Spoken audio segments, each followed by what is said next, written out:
Talking about Snow Squarestem. This is one of our native plants. It does great in average moisture to drier landscapes. This is going to really take off. It's a heavy reseeder. It can get pretty tall. You can cut it back. It's a perennial. Keep coming back. But I wanted to bring these two plants here to really compare them when you're shopping for plants. Like, what's the biggest difference? What do you guys see? Lighting. Sure. Anything else? One of them is bigger with flowers. One of them's above the ground, okay. Bigger flowers. Which one would you rather purchase? This one? I'd go that one. Okay. The smaller one. Why? It just looks healthier. It does. Do you have any guesses why it looks healthier? The offshoots coming off of it. The offshoots? Sure. Well, what happens in nurseries, native nurseries and non-native nurseries, I'm going to squeeze this pot, is they overplant them to make them look full. So you can see these were grown last year, they're perennials, they were cut back, and these are new shoots growing off of them. The benefit for that, for you the gardener, is you get extra plants, you get free plants. They look terrible, that's true, but when you're going to plant, especially natives, it's very important that you pull the plant apart and take a look at its roots. Is that plant healthier? Probably. Do you get more plants out of this one with a little love? Yes. Well, I'm just going to put my gloves on. I never garden with gloves, but don't do what I do as I say, right? All right. So these were watered, but I typically like to let my plants dry out before I go to plant them. And it's because the roots will be a little stiffer and they won't break as easily. But it's okay with this plant because, one, there is so many of them. It is a hardy native, so I'm just going to go ahead and really kind of work it.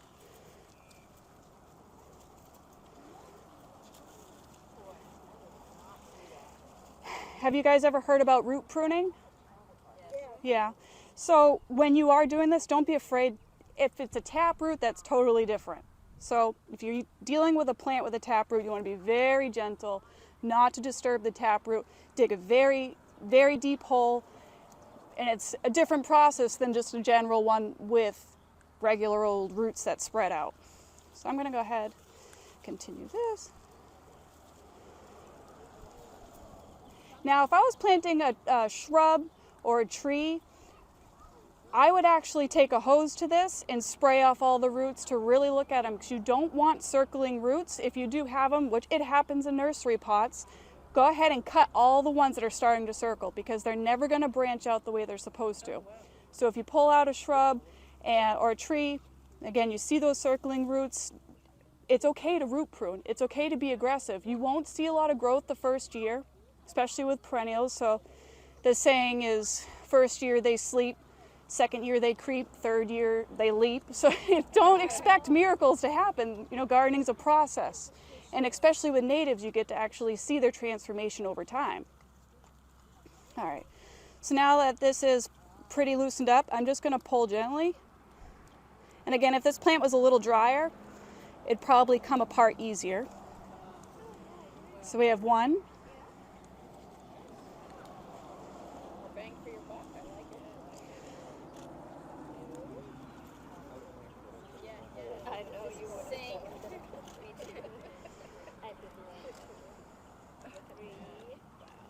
Yeah, I like that you guys are counting, so I don't have to pay attention to that. So that one didn't make it. I could take it home and give it more love, but, you know. Yeah, it might grow roots, right? Yeah, it could. Can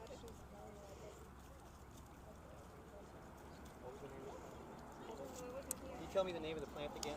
This is Snow Squarestem. Snow Squarestem.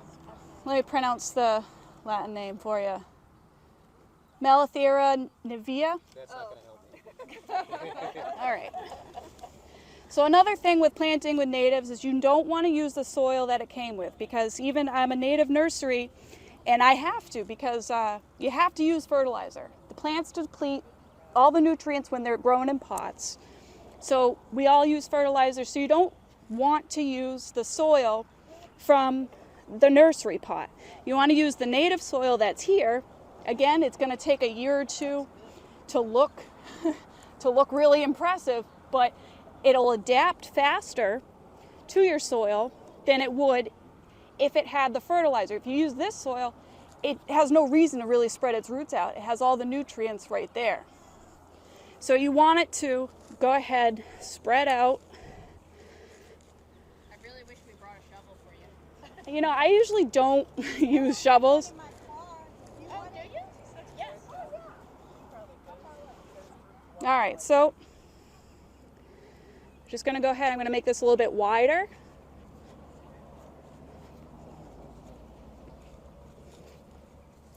I always like to over dig the holes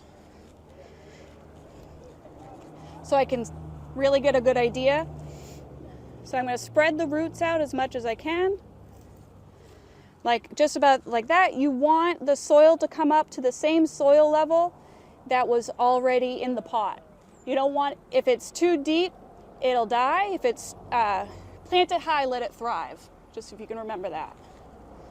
So I'm just going to go ahead and backfill this in. I want it to be about there, so this way I can watch it. That's why I really open up the space that I want it to go in. I can watch the levels as I refill the hole.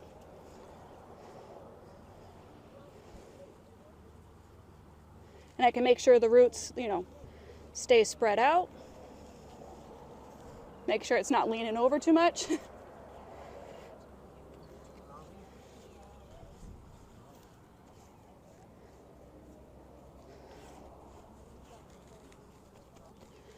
Now, this is more important when you're planting trees and shrubs. If you have really sandy soil, this can be very helpful, is to build a little trench, kind of like so. If you want it. Thank you, ma'am.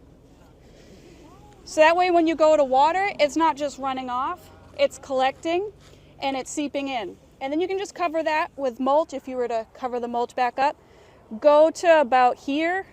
I wouldn't go any closer until the plant's more developed, so that way you don't suffocate the roots and the stems. There's a lot of sustainability issues around cypress mulch. You can look it up and they'll give you 1,000 reasons. It's kind of similar to using peat moss from both. Oh, my kids are here.